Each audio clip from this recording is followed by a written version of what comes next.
assalamualaikum semuanya. Apa kabar semua? Semoga selalu sehat selalu pada pagi hari ini. Semoga diberikan kelancaran rezeki dan tetap semangat. Waalaikumsalam. Perkenalkan saya Nana. Kita kali ini bertemu di YouTube channel Ronabang SRG dan PLK, itu Biro Pembinaan dan Pengembangan Sistem Bersih Gudang dan Pasar Lelang. Sebelum kita berbincang-bincang santai dengan narasumber kita, jangan lupa ya kita untuk subscribe channel Ronabang SRG dan PLK ini. Yuk kita langsung saja perkenalkan narasumber kita, yaitu beliau adalah seseorang yang menekuni di bidang SRG dan pasar lelang komoditas, dan juga sekaligus yang membuat kebijakan sistem bersih gudang dan pasar lelang komoditas. Yuk langsung saja kita bertemu dengan Ibu Widya Stuti. Ibu Widya Stuti, apa kabar pada pagi ini? Semoga selalu sehat. Amin, amin. Assalamualaikum warahmatullahi wabarakatuh. Alhamdulillah sehat walafiat. Semoga Mbak Nana dan juga Abang dan Sista yang lain yang mengikuti ngobrol santai pagi hari ini juga dalam kondisi baik, sehat walafiat, tidak kurang suatu apa. Ibu, pada pagi ini Ibu kegiatannya apa aja nih Bu nih? Jadi kita bikin YouTube ini kita jadi kayak meluangkan waktu yang menyisihkan waktu gitu ya. Iya, sebenarnya biasa rutin dari apa bangun ya. Persislah seperti ibu rumah tangga pada umumnya, karena kan gimana pun di luar kantor, ketika kembali ke rumah ya menjadi ibu rumah tangga. Tadi pagi sih tetap aja dari setelah sholat subuh, kemudian nyuci baju, pas nyuci baju listrik mati. Akhirnya nyucinya tetap pakai tangan lah gitu, karena tetap harus jalan daripada nanti keburu pasarnya. Sudah siang saya nggak dapat apa-apa. Nah, biasanya Bu kalau listrik mati belum bayar, kalau nggak tokennya habis nih Bu. Aduh, iya itu malu sekali ya. Tapi itu satu komplek ya. Semoga nggak seperti itu lah. Ya, gimana Bu, kita langsung saja ya obrolan kita Bu ya tentang sistem bersih gudang dan pasar lelang komoditas. Ya. Saya mau nanya-nanya nih Bu, ada beberapa pertanyaan nih Bu mengenai SRG dan pasar lelang komoditas nih Bu nih. Untuk saat ini sejauh mana sih Bu mengenai implementasi sistem bersih gudang dan pasar lelang komoditas untuk saat ini ya Bu ya? Itu kira-kira sudah sejauh mana Bu untuk implementasinya? Oke. Untuk implementasinya untuk SRG PLK berarti ada dua topik ya. Nah, untuk SRG ini juga sudah implementasi boleh dibilang dari Sabang hingga Merauke itu ada gitulah. Memang ada beberapa gudang. Nah, di situ kalau dari yang kita bangun dari Kemendak sendiri pun juga ada sekitar 123 gudang. Kemudian yang gudang swasta itu juga ada. Gudang swasta ini terdiri dari gudang yang disupport oleh kementerian lembaga lain, kemudian ada juga yang memang pure gudang swasta atau dari gudang Pemda. Nah, ini juga ada sekitar 45%-an lah seperti itu. Nah, itu yang penyebaran atau adanya gudang SRG. Nah, itu dari wilayah di Sumatera, Pulau Jawa, kemudian Sulawesi, Kalimantan, hingga di wilayah di Papua atau Irian itu ada, Nusa Tenggara juga ada. Nah, itu untuk resi gudang. Nah, nanti kalau detailnya angka bisa kita sampaikan juga. Pengelola gudangnya pun juga bentuknya macam-macam. Ada yang dalam bentuk PT, ada yang dalam bentuk koperasi, ada yang BUMD dan BUMN. Nah, implementasinya sudah berkembang sampai ke 20 komoditi. Dari gabah beras yang diawalinya, kemudian masuk kopi, kakao, kemudian akhir-akhir ini masuk lada, lalu kemudian dari 20 komoditi ini juga ada kedelai, ayam karkas beku, ikan, kemudian gambir gitu.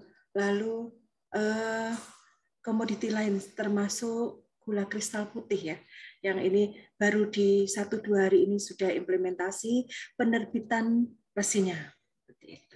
Nah, itu kalau resi gudang. Supportnya dari kelembagaannya juga sudah lumayan lengkap dan mulai banyak untuk mensupport dari kelembagaan dan lembaga lain ya, baik dari sisi tadi kalau dari gudang yang mendapat persetujuan pengelola gudang ini sudah mulai bertambah ya kan. Kalau gudangnya kita kan bisa lihat gudang Kemendak sekitar 54% atau 123 gudang, sedangkan gudang swasta ada 45%. Nah, kemudian kalau dari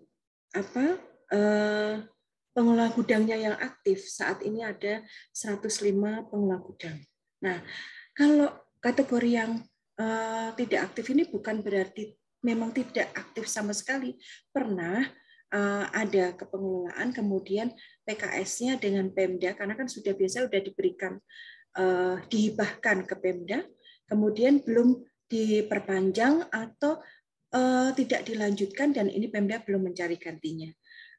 Walaupun ada yang memang dari ketika dihibahkan, ada yang belum mempunyai pengelola gudang. Karena ini perlunya memang peran pemerintah daerah di sini untuk mensupport itu.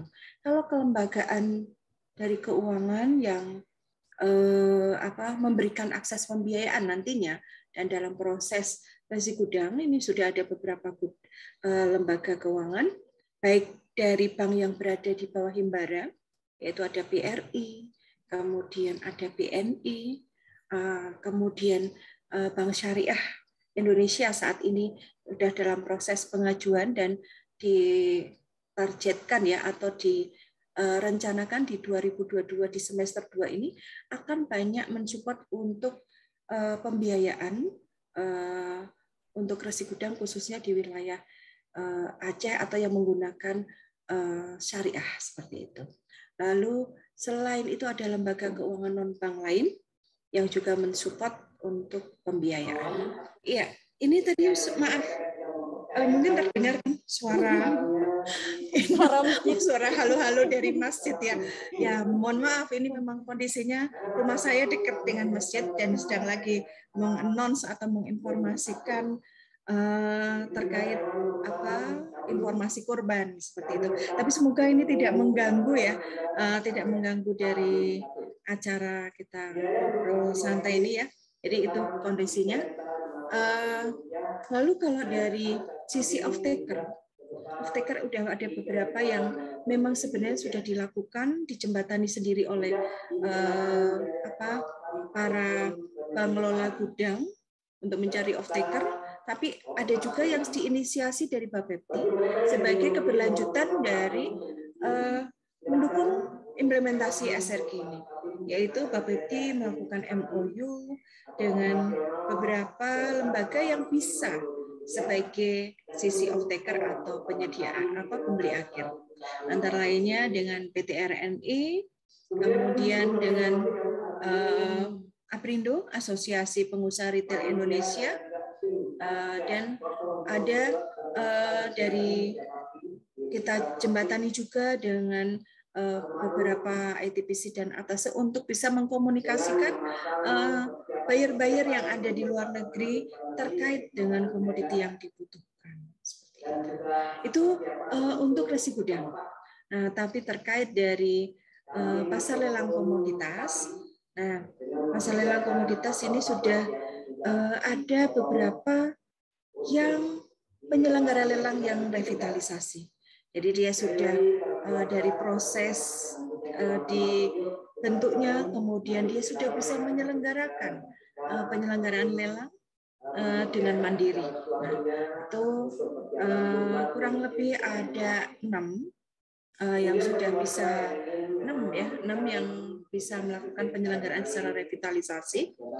Antara lain di Jawa Barat dengan KPLJP, Koperasi Penyelenggara Lelang Jawa Barat, kemudian di Semarang dengan PT Wanikaya, kemudian di Riau ini ada dengan koperasi akar kursi, juga ada beberapa lain. Tetapi selain dari proses yang penyelenggara lelang yang revitalisasi, juga ada penyelenggara lelang yang kita awali dilakukan oleh Dinas Perindustrian Perdagangan atau Dinas Perdagangan di wilayah provinsi tersebut. Nah, itu muasalnya melakukan pembinaan, kemudian kita lakukan sosialisasi, kita kenalkan apa itu manfaat dan tujuannya pasar lelang komoditas, kemudian sampai ke tahapan tujuan akhirnya itu kita membentuk penyelenggara lelang yang bisa mandiri dan bisa manfaat dari penyelenggara lelang ini, penyelenggaraan lelang ini bisa tercapai. Jadi sebagai salah satu efisiensi dari mata rantai perdagangan, karena memotong yang tadinya prosesnya dari produsen, kemudian ada pedagang tengah, ada pedagang yang tengkulak, pedagang tengah sampai ke pedagang besar atau pembeli akhir. Tapi bisa kita efisiensikan cukup langsung dari produsen itu bisa ketemu langsung dengan buyer, ditengahi oleh penyelenggara lelang. Ini kondisi yang sudah implementasi saat ini. Ada beberapa juga yang sudah berjalan dengan bagus, makanya sudah revitalisasi. Itu ada satu lagi. Kalau tadi saya cerita 20 komoditi di Resi Gudang, ini kalau di pasar lelang itu merupakan komoditas unggulan, potensi dari daerah. Nah, itu yang kita support untuk penyelenggaraan lelangnya. Jadi, apalagi di masa pandemi dari 2020 ini, jadi walaupun kita tidak bertemu secara langsung, tapi bisa kita optimalkan tetap terselenggaranya pasar lelang, yaitu melalui online, kita punya SPLT dan lainnya. Itu Mbak, yang bisa tadi perkembangannya, implementasinya SRG dan PLK itu. Mungkin Abang dan Sista semuanya bisa tahu apa sih SRG dan PLK. Oh, berarti sudah sampai seperti ini. Iya, Bu. Sebenarnya sistem Resi Gudang dan pasar lelang komoditas ini sebenarnya asik juga, Bu ya. Kalau misalkan para petani dan UMKM itu bisa, karena kan dari sistem Resi Gudang dan pasar lelang komoditas bisa saling bersinergi, Bu ya. Misalkan kayak si pengolah gudangnya menjual komoditasnya di pasar lelang, terus juga pasar lelang juga bisa menguntungkan buat UMKM. Jadi menurut saya tuh ya sebenarnya asik ya Bu ya, pasar lelang dan sistem Resi Gudang itu ya Bu ya. Menarik. Iya, menarik betul. Ya. Apalagi dekat ya dengan rakyat, dengan petani gitu loh. Iya. Kita itu bisa melebur ke dalam situ, jadi merasa memang kita menjadi bagian. Kita bisa merasakan bagaimana sih meningkatkan perekonomian, kita berada di tengah mereka. Seperti itu. Jadi membuat kebahagiaan tersendiri Bu ya, kita udah bisa menolong masyarakat, menolong petani juga. Jadi kayak ada satu kebanggaan sendiri Bu ya, kayak gitu. Iya. Apalagi saya pernah sebelum di Resi Gudang saya berkecimpung di pengawasan yang perdagangan berjangka komoditi dengan pihak yang kita awasi yang berbeda, di mana ada pialang, pelaku pasarnya yang notabene semuanya pakai dasi dan lainnya. Ini ketika bertemu atau melebur atau menjadi satu perhatian di SRG dan PLK, ya memang kita harus beradaptasi seperti itu. Jadi saya memang dunianya beda jadinya seperti itu. Kalau mungkin selama ini saya akan pasang muka dengan boleh dibilang galak dan lainnya ya, atau pokoknya strict gitu. Kalau dengan petani dan yang ada di Resi Gudang baik dan di pasar lelang, otomatis saya lebih lebih ramah, berusaha untuk memang itu menjadi bagian dari jadi kita. Ibaratnya kita tuh kayak sales ya Bu ya, jadi ya kita tuh harus menawarkan suatu produk gitu. Betul. Kita Resi Gudang, pasar lelang tuh punya keuntungan masing-masing gitu, jadi kayak kita sebagai marketing gitu Bu ya, kepada masyarakat, pada petani dan UMKM ya Bu ya jadinya. Bukan cuman sekedar marketing ya, bahkan kita dari menginisiasi kan mungkin bentuk dari apa sih harusnya diterangkan dan lainnya kita sampaikan. Tapi sampai kita ini membina ya, apa ya, benar-benar menggandeng menjadi bagian dari kita, itu loh. Itu benar ya, menarik Mbak. Iya, menarik sekali sih Bu ya sebenarnya. Ya, terus pertanyaan kedua nih Bu nih. Kan sistem bersih gudang dan pasar lelang itu kan bidang yang berbeda ya Bu ya. Terus kenapa itu menjadi pembinaan dan pengembangannya di tangan Ibu gitu, satu biro itu Bu? Ya, ya. Yang pertama mungkin karena kebetulan Bapepti, Badan Pengawas Perdagangan Berjangka Komoditi, ini salah satu unit eselon 1 di bawah Kementerian Perdagangan.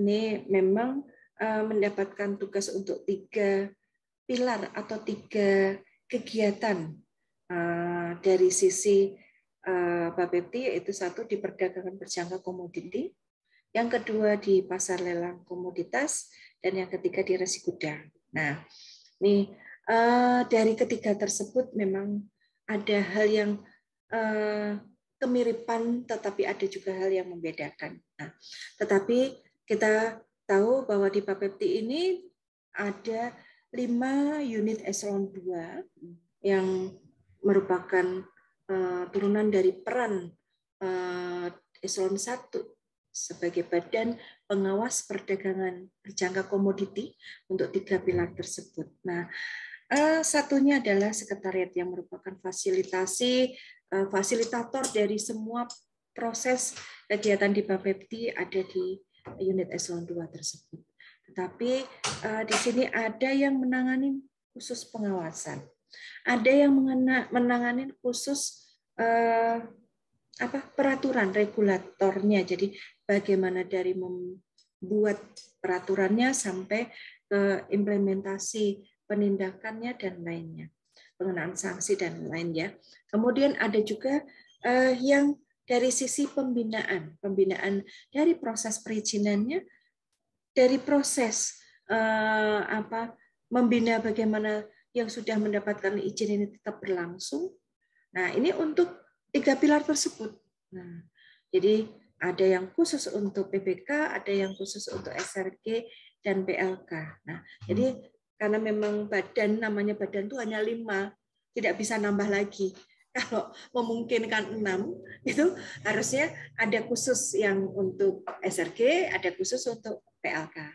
Nah, akhirnya SRG dan PLK yang lebih dilihat real, fisik, jadi dijadikan satu. Itu awal muasalnya kenapa SRG PLK digabung. Nah, kemudian dari proses tersebut, ketiga-tiganya sebenarnya ada dasar hukum, di mana ada 2 undang-undang yang mendasari dari 2 kegiatan, yaitu untuk SRG dan untuk perdagangan berjangka komoditi, yaitu Undang-Undang 32 tahun 97 yang diamandemen menjadi Undang-Undang 10 tahun 2011 tentang perdagangan berjangka komoditi.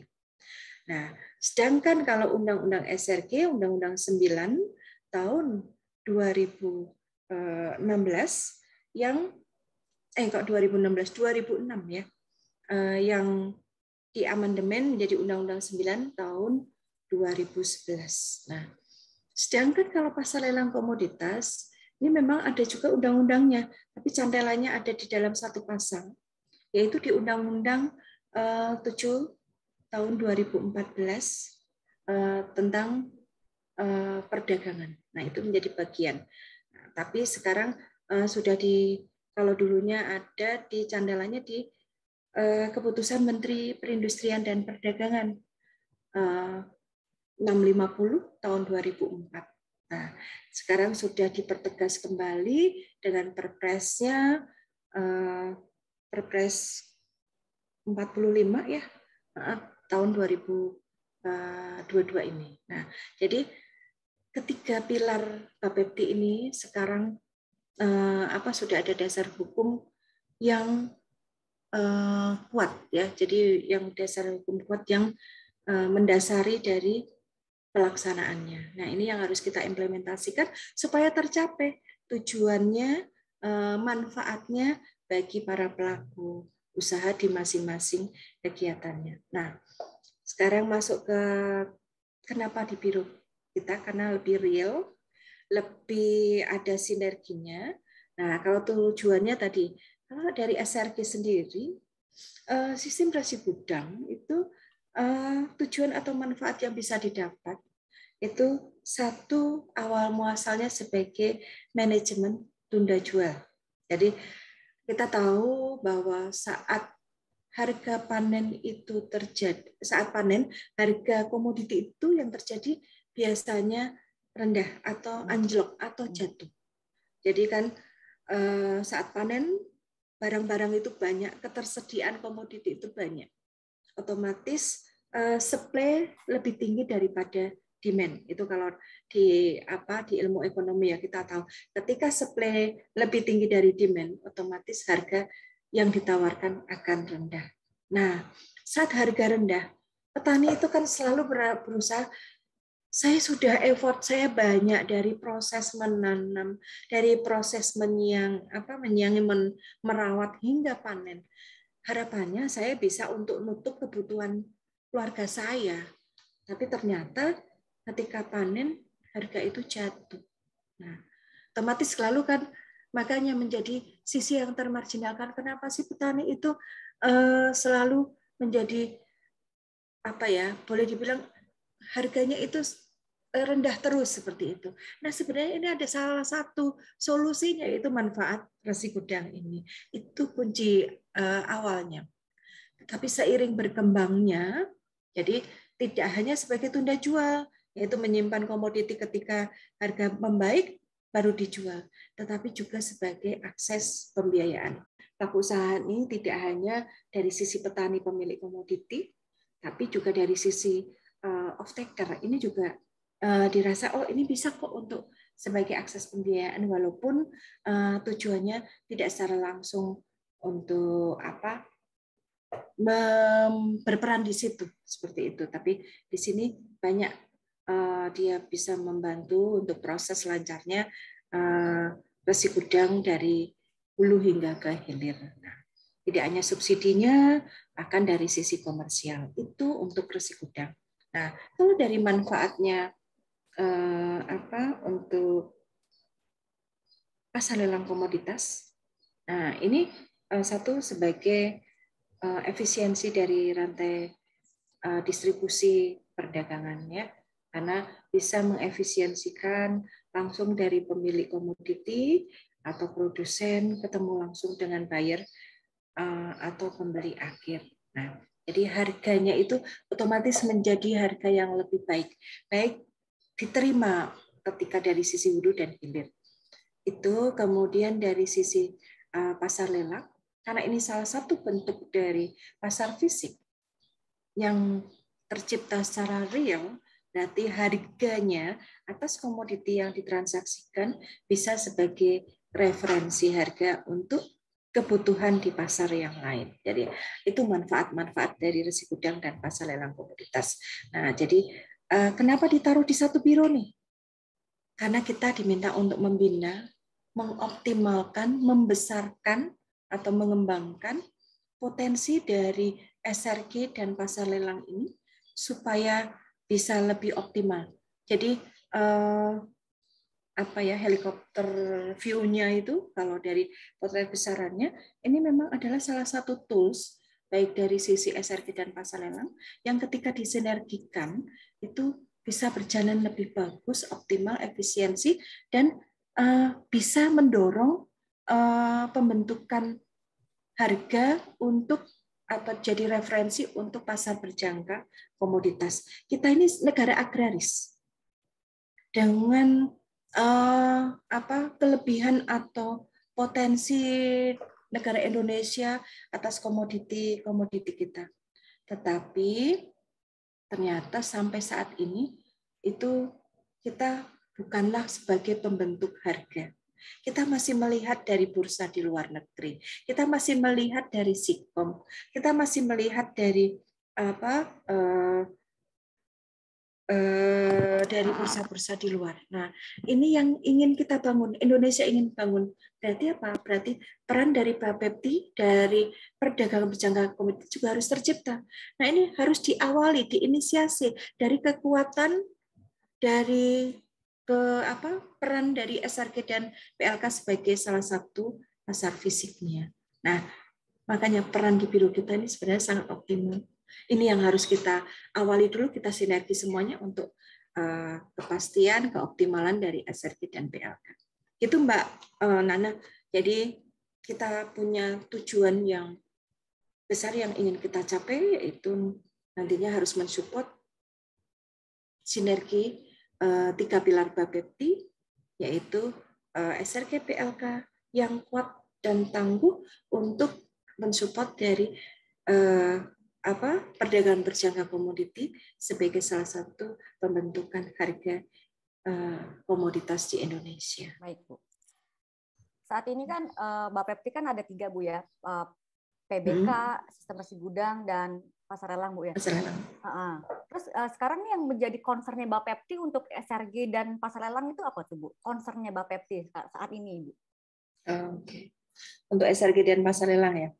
Ya, kalau untuk concern Bapepti saat ini yang dituangkan atau yang kita lakukan di biro gitu ya, concernnya untuk pasar lelang komoditas dulu lah. Kan dari tadi kita cerita SRG terlebih dahulu. Ini kita mendorong supaya implementasi pasar lelang berjalan dengan optimal. Yang kedua, kita mendorong revitalisasi dari penyelenggaraan lelang. Kenapa saya nggak minta concernnya penyelenggaraan lelang revitalisasi dulu? Ya nggak akan mungkin bisa kalau nggak kita push gimana untuk implementasinya menjadi lebih baik lagi. Berarti kan dua hal tersebut menjadi concern kita. Yang ketiga, dengan adanya revitalisasi penyelenggaraan lelang, otomatis penyelenggaraan lelang berjalan dengan baik dan terciptanya harga pasar fisik yang bisa dipertanggungjawabkan untuk sebagai sebagai pembentuk harga atau price reference untuk komoditas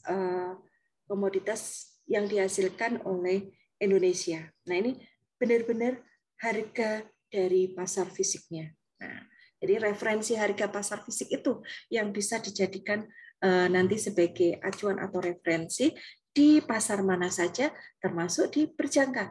Itu cita-cita atau concern kita yang saat ini kita memang lagi fokus untuk menyelesaikan itu, mendorong revitalisasi penyelenggaraan lelang terlebih dahulu.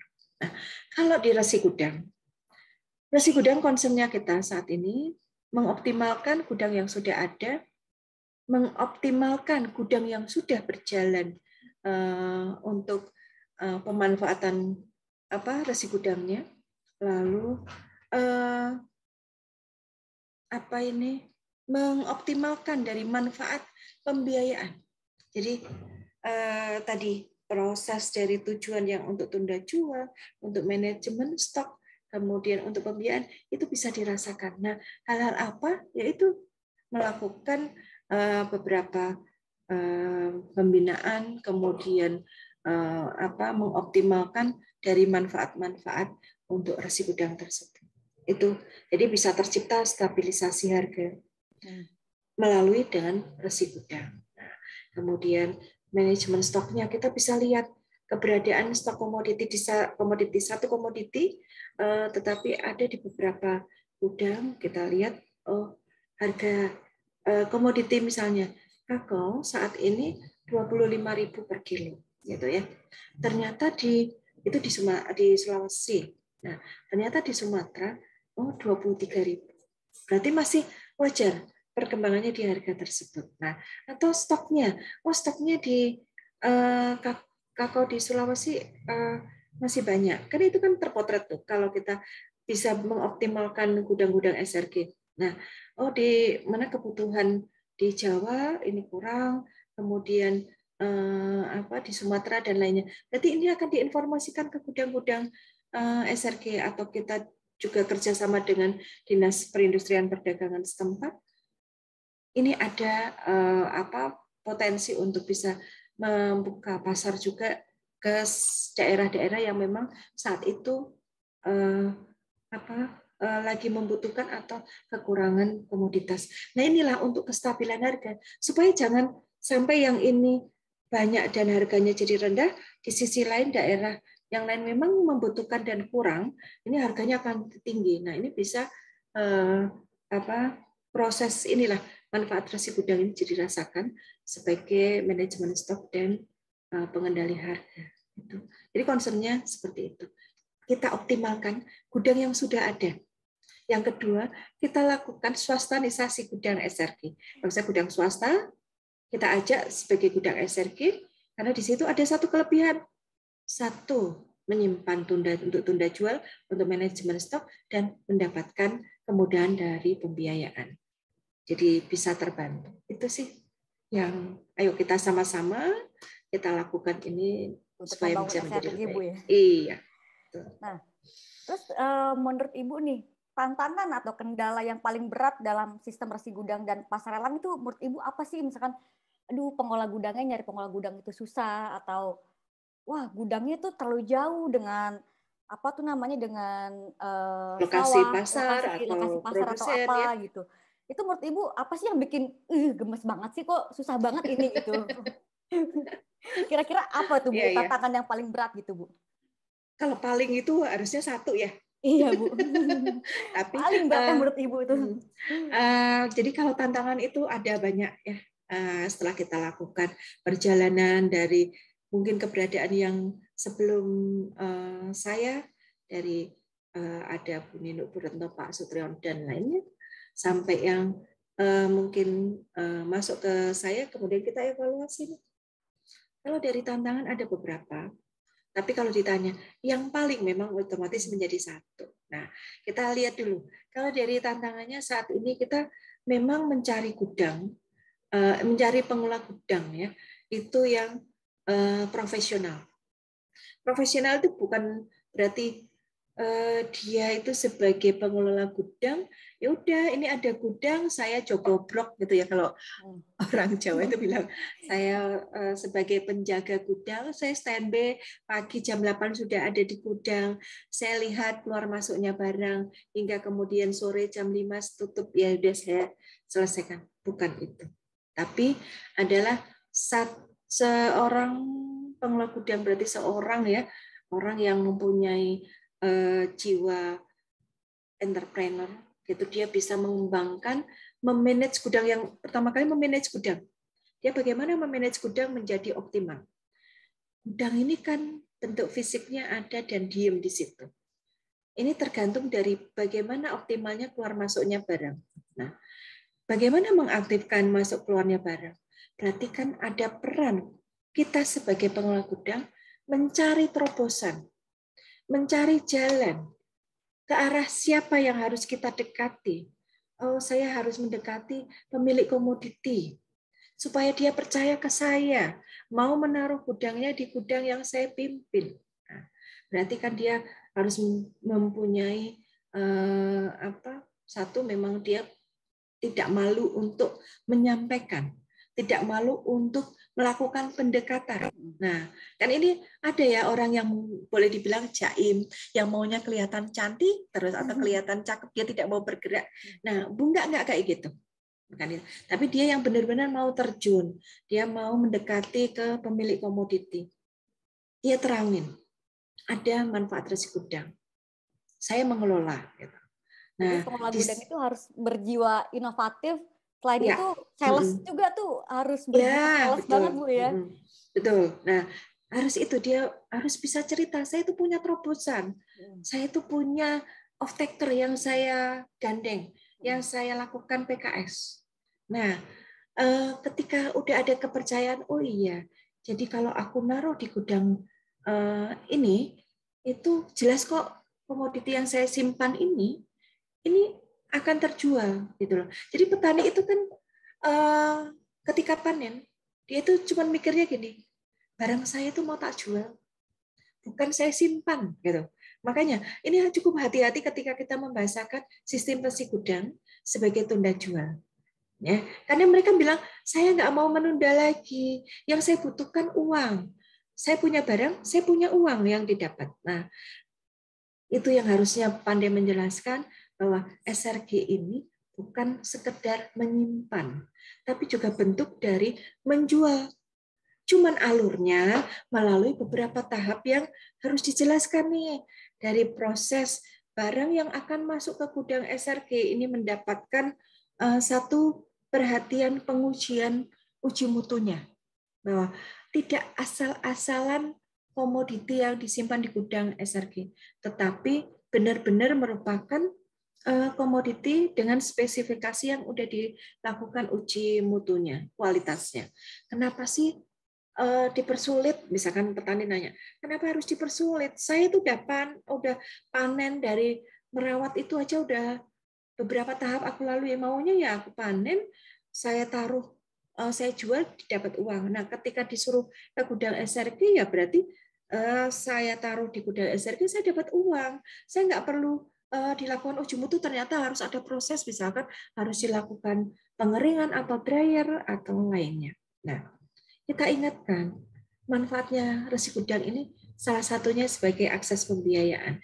Ketika kita mendapatkan pembiayaan yang dibiayai oleh lembaga keuangan, baik bank atau non-bank, mereka akan melihat dari kualitas.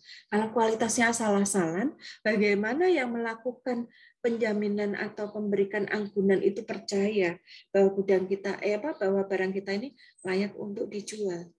Bagaimana off-taker atau pembeli akhir ini juga percaya bahwa barang yang ada di gudang SRG tersebut memang bagus dan sesuai dengan pembiayaan yang didapat. Nah, itu harus dijelaskan. Nah, jadi iya ternyata ada proses itu. Bisa bayangin ketika seorang pengelola gudang adalah orang yang punya sifat amtenar itu jaim, yang ngebosi atau yang pokoknya maunya habis gitu. Nah, nggak nyambung nanti dengan petaninya. Gitu. Kan itu yang makanya sisi Biro Pembinaan Pengembangan SRG PLK ketika mencari calon pengelola gudang, kita menekankan siapa pengelola gudang yang profesional. Itu di sisi hilir. Dia juga harus yang kedua, dia mempunyai wawasan yang luas, mencari sisi off-taker, komunikasi, jaringan. Itu harus dia punyai juga.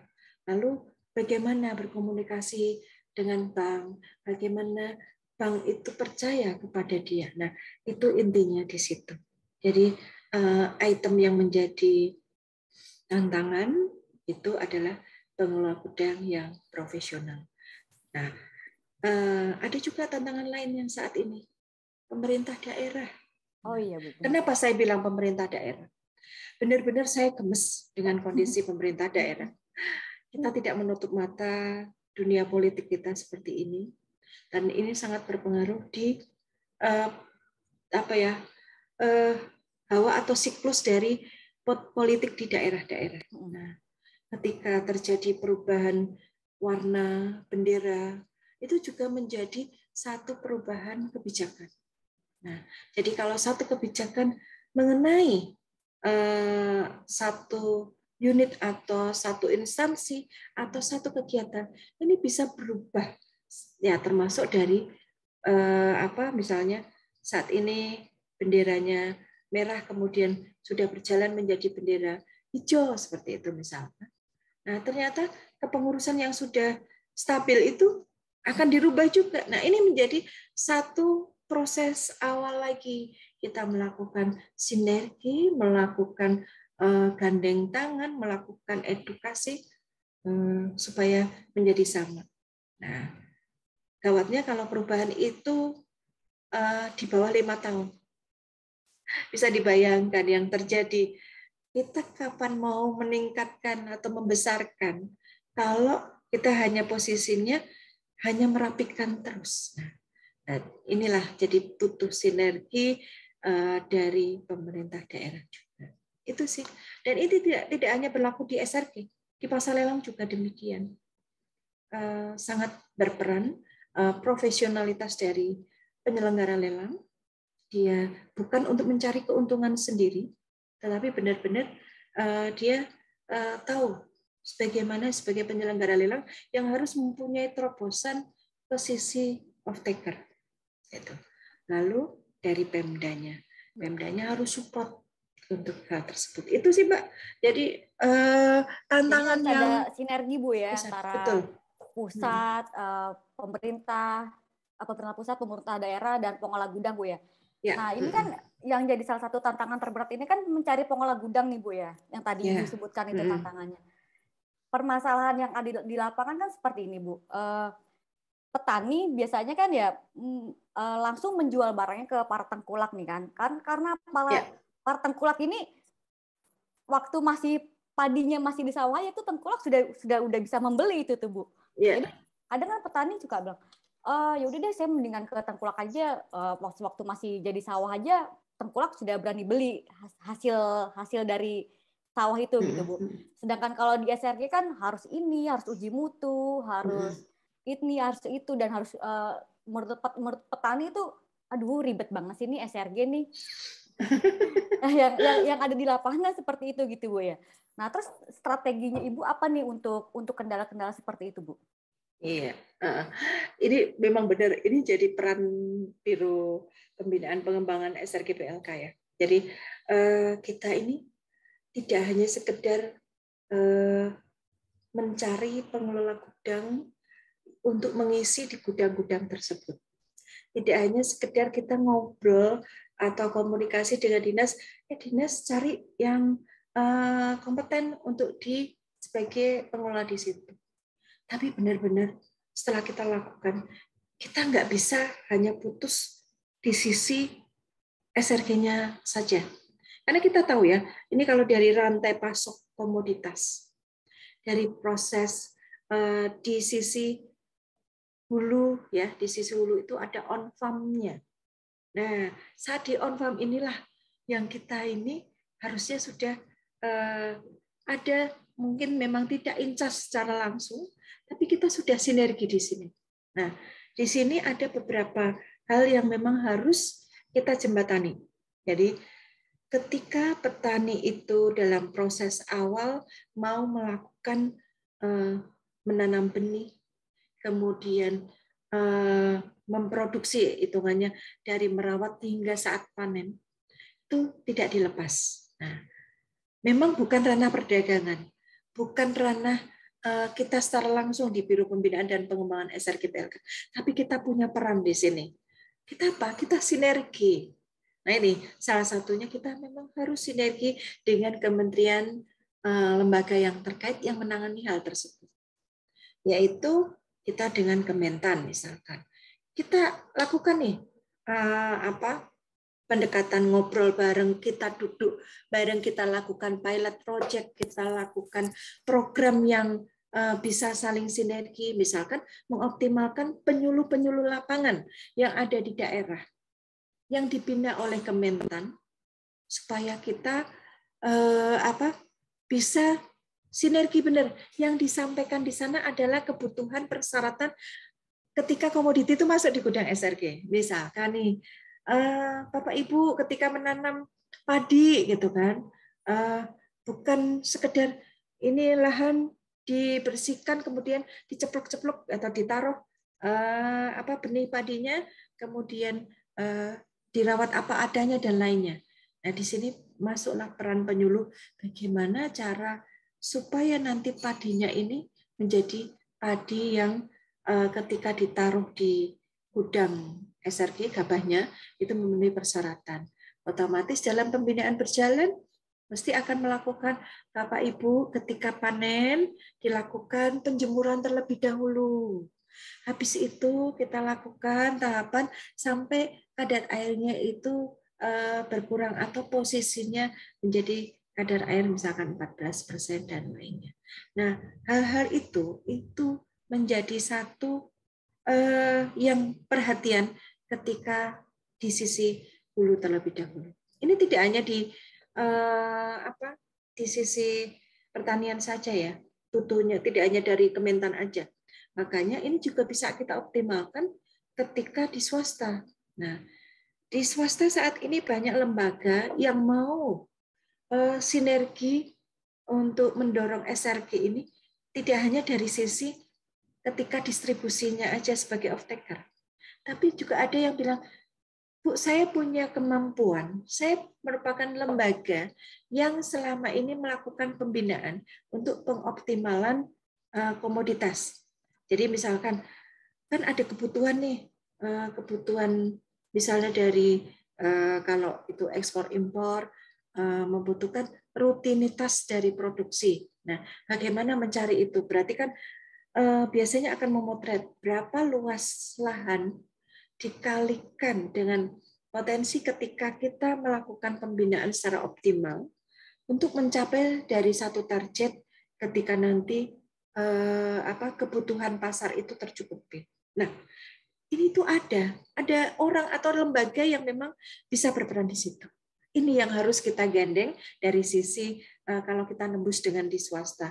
Tapi dengan sisi government, sesama government, kita dengan Kementerian Pertanian, dengan Kementerian Kelautan Perikanan, dengan koperasi dan kementerian lain yang terkait. Itu Mbak. Jadi yang menjadi satu concern, menjadi satu strategi yang harus kita lakukan, yaitu keberlangsungan dari rantai distribusi atau rantai perdagangan atau pasokan komoditi ya. Kalau untuk SRG, karena kalau dari pasar lelang baru rantai distribusi yang akan kita efisiensikan. Itu Mbak. Jadi kita bayangin PR kita banyak, Bu. Jadi sebenarnya Bu ya, jadi pengolah gudang tuh sebenarnya harus paham banget Bu ya tentang SRG itu Bu ya. Iya. Iya, kalau nggak paham, iya. Tidak kalau hanya kita nggak paham, terhadap gimana SRG, kita Mbak. mau iya, pasar lelang juga ya Bu ya. Iya, betul. Tidak hanya SRG-nya aja yang paham, tapi dia juga harus tahu karakter komoditasnya, Mbak. Iya. Karena dia nggak mungkin cerita atau melakukan pendekatan ke petani atau pemilik komoditi yang dia sendiri nggak ngerti prosesnya, karakternya komoditi tersebut. Itu sih. Iya Bu. Jadi sebagai pengelola gudang sih sebenarnya kalau saya bilang mungkin ujung tombaknya keberhasilan SRG itu sendiri mungkin Bu ya. Ya, makanya kalau tadi saya bilang Mbak Nana nanya, yang paling Bu, gitu kan? Yang paling kan cuma satu. Kalau saya nekankan di situ dulu. Sebenarnya juga kalau misalkan si pemerintah daerahnya tidak memberi dukungan terhadap SRG, tapi kalau pengolah gudangnya bisa memasarkan SRG itu dengan baik, bisa Bu SRG itu sebenarnya jalan baik Bu ya. Kalau pengolah gudang itu paham banget dengan SRG, terus tahu bagaimana mensosialisasikan kepada masyarakat dan petani pentingnya SRG itu. Sebenarnya itu juga udah menurut saya Bu ya, itu juga bisa berjalan dengan baik sih Bu ya, dengan si pengolah gudang ini paham dengan SRG ini Bu ya. Iya sih. Jadi memang ya ini sebenarnya ada siapa kelembagaan ini, kalau semuanya atau ekosistem ini bisa berjalan pada porsinya masing-masing, itu sih mesti akan berjalan dengan baik dan optimal. Tetapi ketika ekosistem yang lain itu berjalan, tetapi pengelola gudang tidak berjalan secara profesional, ini juga menjadi satu tantangan yang terberat seperti itu. Iya, Bu. Karena saling supportnya putus ketika mau masuk ke gudang, dia tidak punya inisiasi, tidak punya ide, tidak punya terobosan strategi dan lainnya. Nah, kalau menurut Ibu, pengelola gudang mana Bu yang sekarang nih menjadi benchmarknya SRG yang bisa untuk belajar SRG lah Bu, untuk calon-calon pengelola gudang yang baru tuh mana Bu, kira-kira Bu? Ya, ada beberapa sesuai dengan karakter komoditinya ya. Kalau boleh saya sampaikan di sini untuk komoditi gabah, beras, ini bisa benchmark atau belajar atau mencari tauladan atau teladannya ke gudang SRG yang ada di Wonogiri, itu satu, itu bisa. Atau di Gerobokan itu juga bisa. Nah, ini memang mempunyai beda karakter nih, walaupun sama-sama gabah. Kalau kebetulan kalau di mana Wonogiri sudah sampai ke beras ya, karena dia mempunyai satu terobosan-terobosan yang berbeda. Ya ada kemiripan tapi berbeda, di mana memang disupport juga oleh Pemda. Nah, itu di gudang di Wonogiri ya, itu sudah berjalan bagus. Dia dari gabahnya masuk ya. Jadi yang diresi gudangkan gabah itu ada, kemudian juga ada yang diresi gudangkan dalam bentuk beras. Kemudian dia bisa menyelesaikan sisi off-taker-nya atau pasarnya itu ke Singapura atau ke luar negeri untuk kebutuhan beras premium. Lalu juga ada untuk terobosan untuk beras-beras ASN ya, kebutuhan ASN atau untuk ke pasar lokal. Beda dengan yang di gerobokan. Gerobokan memang masih gabah. Nah, kemudian dia lakukan pengolahan juga. Nah, di sini ada tools-nya juga di sini support dari pemerintah daerahnya melakukan jemput bola dan lainnya. Jadi meringankan beban petani untuk membawa komoditinya ke gudang SRG. Nah, dari proses pengolahan ini juga bisa sebagai BPNP ya, untuk badan penyalur ketika kebutuhan sosial dan lainnya. Lalu juga untuk beras-beras yang untuk ASN. Nah, ini biasanya lingkupnya masih di lingkup pasar di lokal atau di wilayah tersebut. Nah, tapi untuk komoditi lain selain gabah beras, ada untuk kopi ya. Kopi ini ada di Aceh, itu ada yang tempatnya Pak Iwan ya, itu juga udah bagus. Kemudian di Subang tempatnya Pak Miftah kalau nggak salah ya, Gunung Luhur namanya, Gunung Luhur Berkah. Itu juga bagus. Dia sudah dari proses dia bahkan melakukan pembinaan. Nah ini dari on farm-nya dia itu sudah pegang juga.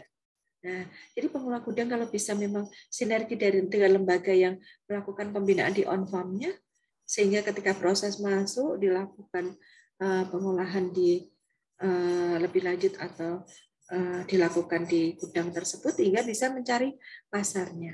Ini bisa dilakukan untuk kopi. Itu di Subang. Kalau mau benchmark-nya untuk rumput laut, ini bisa di Wapu di Sulawesi Selatan ataupun yang di Sidoarjo. Nah, ini juga hal komoditi yang berbeda dengan karakter yang berbeda. Nah, tapi ini bisa dilakukan. Nah, ini benchmark dari komoditi-komoditi itu bisa dilakukan, dicermati untuk pengoptimalan SRG. Ada yang ayam karkas beku juga, ini baik di Bekasi ataupun di Cianjur ya, seperti itu. Itu Mbak. Oh, ada gudang apa ini? Gula kristal putih. Ini yang terbaru ya. Gula kristal putih itu kemarin itu di Malang, di Madiun, dan di Sidoarjo. Nah, ini juga bisa sudah berjalan dan ini progresnya apalagi dengan perubahan PMK. Wah, ini sangat support sekali. Merasa, wah ini peluangku gitu loh. Nah, ini yang benar-benar nanti juga kita harus siapkan untuk implementasi PMK supaya bisa berjalan dengan bagus. Ada satu kedelai di Bantul, ini yang juga kita sinergi dengan UGM. Nah, ini untuk sisi pembinaan di on farm-nya. Seperti itu. Jadi, kalau ekosistem ini berjalan dengan baik untuk ekosistem SRG, lalu ada keberlangsungan dan sinergi dari ujung hulu paling ujung dari on farm-nya hingga ujung hilir yang paling ujung, ini mesti akan berjalan dengan optimal. Berarti tercapai tuh nanti kestabilan harga, pengendalian inflasi, lalu perekonomian daerah meningkat, khususnya perekonomian petani atau pemilik komoditi tercapai juga. Itu cita-citanya. Semoga aja itu segera terwujud, kita bisa menangani atau kita berada atau merasakan hal tersebut seperti itu. Itu dari sisi sistem bersih gudang, Bu. Kalau untuk pasar lelang sendiri, kira-kira penyelenggaranya siapa, Bu, yang bisa dijadikan benchmark untuk belajar apa sih itu pasar lelang yang jadi penyelenggara yang sukses gitu, Bu? Ya, kalau pasar lelang saya memberikan contoh ada 2 dulu ya. Ini yang benar-benar bisa berjalan optimal selama ini ya. Satu adalah di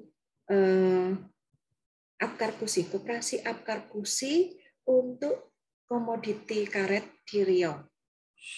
Itu di daerah Karkus itu dari Riau kurang lebih berjalan 5 jam lah ke daerah.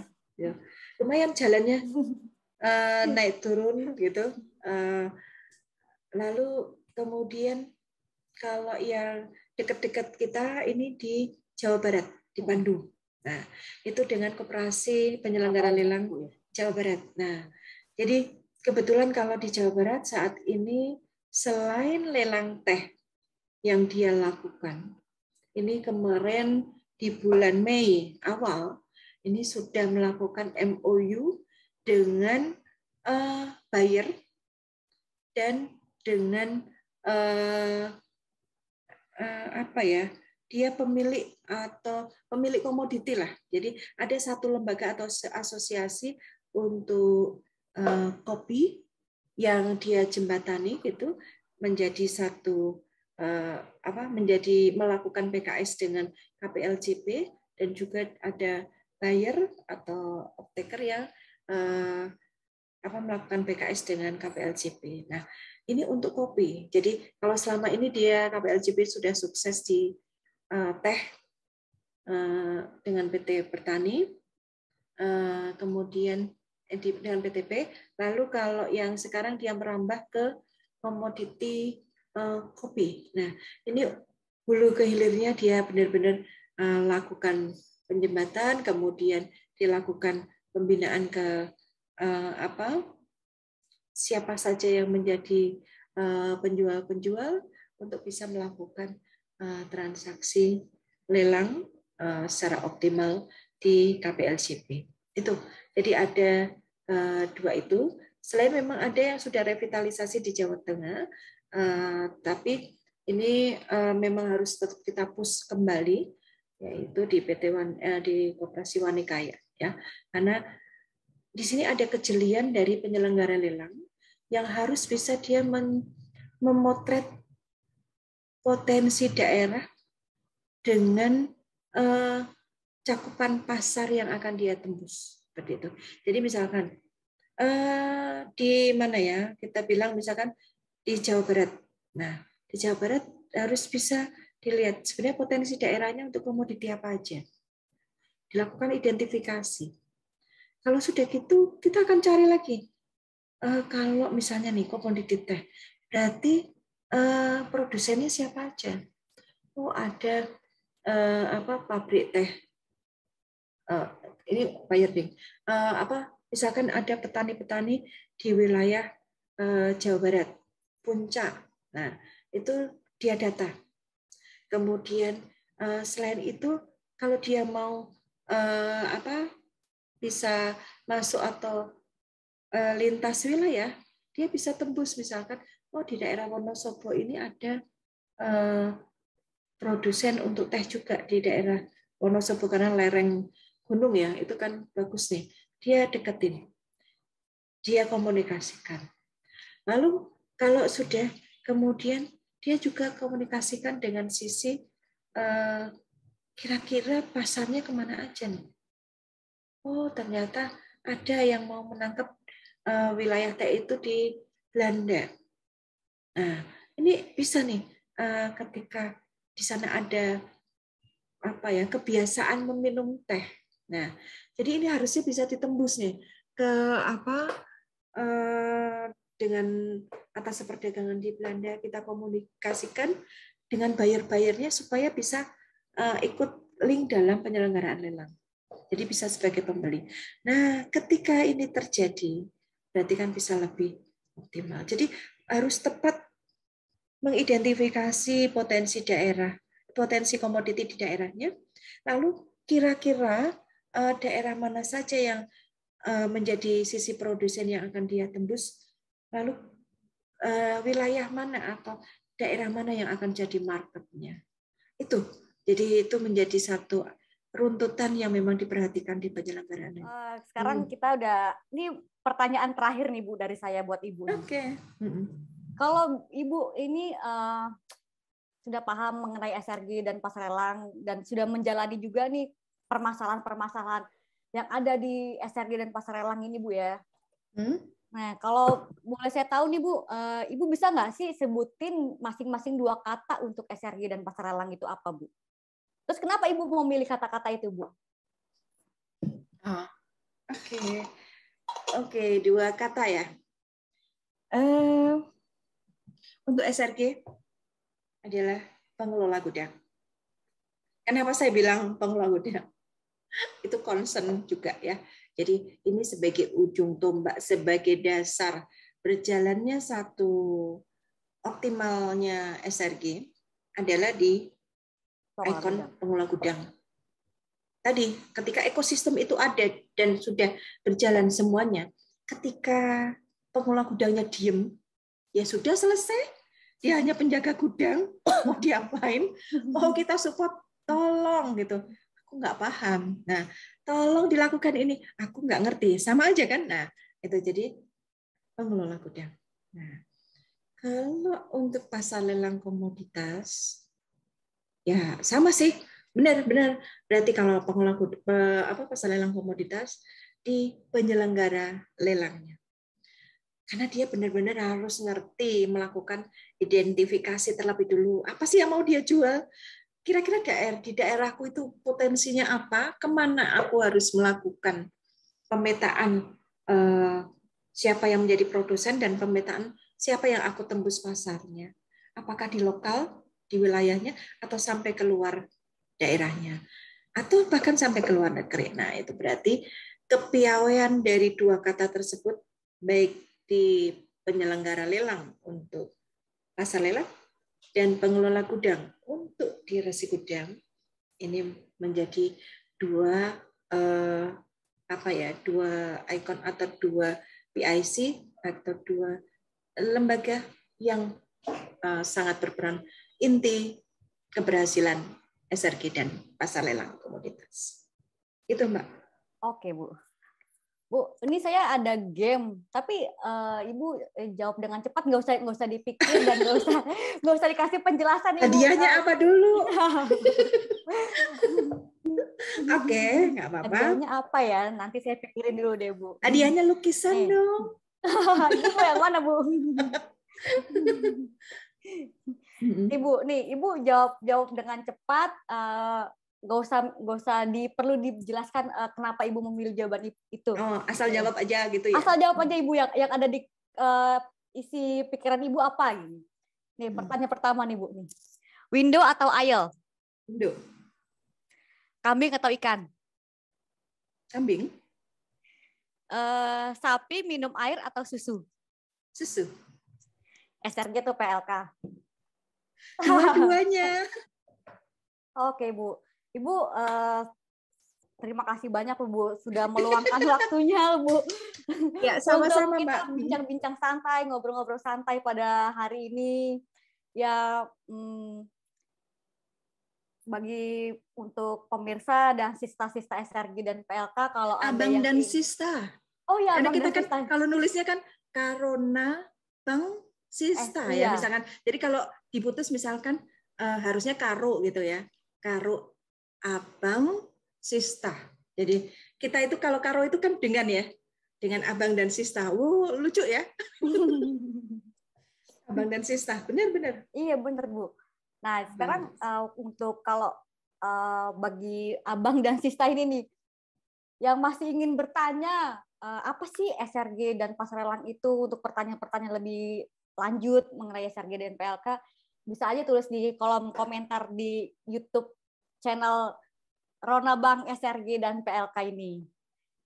Baik teman-teman, bincang santai kita pada hari ini kita cukupkan saja.